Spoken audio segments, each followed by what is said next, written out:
Try to remember your third birthday. Go ahead. Try harder. Maybe there's a cake.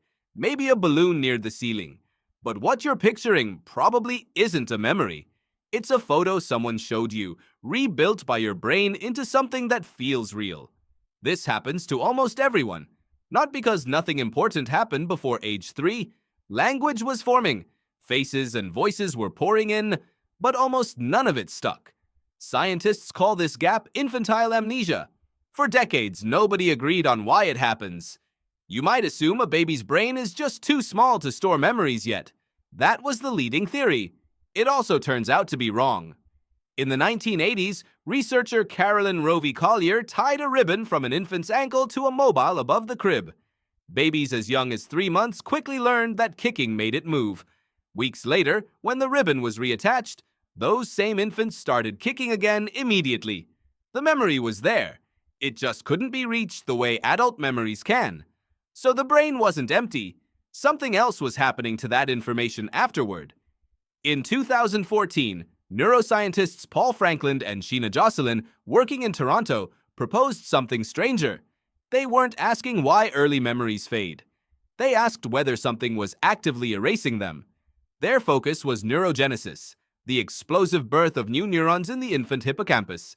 You'd think more new brain cells would mean better memory. The opposite turned out to be true. New neurons don't just add capacity.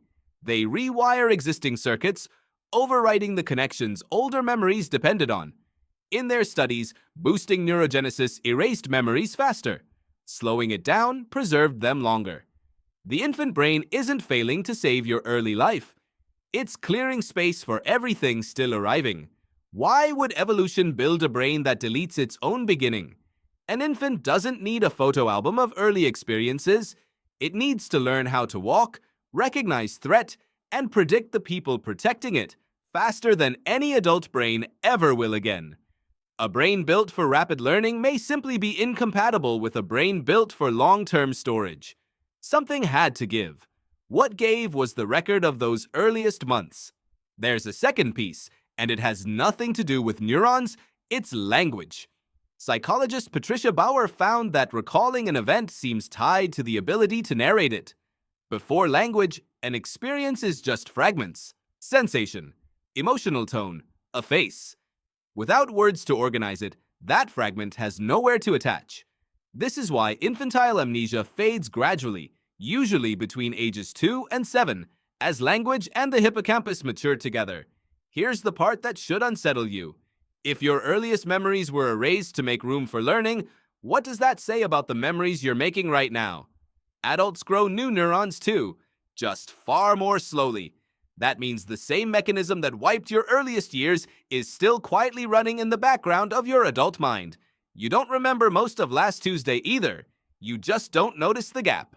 The brain was never a hard drive, quietly archiving a complete life. It's an editor, constantly deciding what's worth keeping and discarding everything else to stay fast and adaptable. Infantile amnesia isn't a malfunction. It's the most visible version of something your brain does every single day for the rest of your life. Try to remember your third birthday one more time. You still can't. But now you know the silence isn't empty. It's the sound of a brain that chose speed over storage, so that everything after could happen at all.